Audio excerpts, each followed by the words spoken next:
What's up, crypto fiends? Average crypto investor, aka memeing in Discord, here to talk about crypto forks and the difference between soft and hard forks. Here we try to demystify crypto terms in a digestible format so that way you can be well informed in the crypto markets.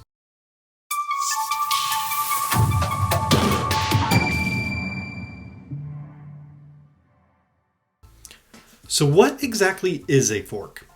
As we covered in our previous video, smart contracts are the programs that govern cryptocurrency movement and interactions within a protocol. But what happens when that code needs to be updated? Or the code for a token itself needs to be updated? That's when the code needs to be forked. There are two distinct types of forks. One is a soft fork and one is a hard fork. Both of these forks have utility cases in the crypto field, but first, let's use an analogy. Let's go and say that you're working a job as a cashier at a supermarket. Your job is to ring up the customer's groceries, put the items in a bag, and take payment from the customer. Today, the store's management has recently changed their hours of operation, which includes a shift bid for all employees changing their scheduled hours. You receive a new shift in which you will be doing the same job, but at a different time. This is an example of a soft fork. It is a change that is vital to the business, but changes some of the parameters for the betterment of a system as a whole.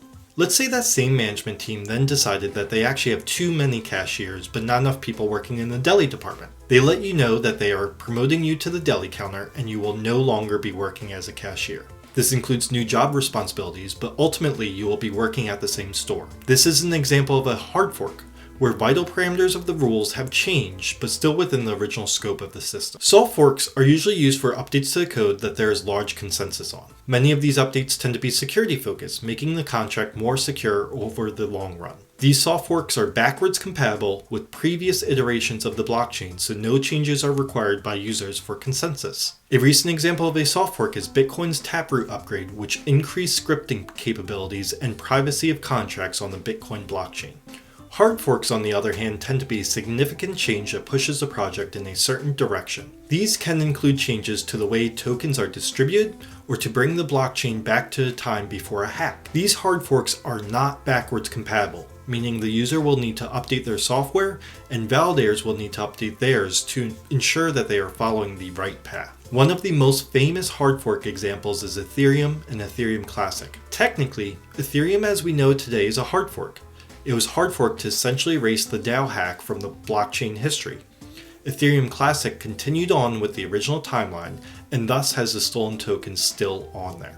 Ultimately, forks are a necessary part of the evolution of cryptocurrency and technology as a whole.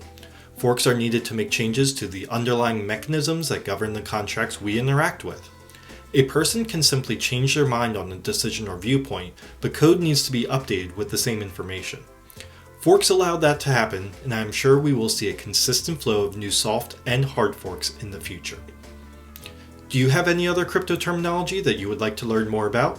Leave a comment below and I will be certain to cover in a future video. As always, don't forget to like the video and subscribe with the bell notification turned on so that way you can be alerted when my next video goes live. That's all for now. Stay safe and don't forget, crypto fiends, we are all going to make it.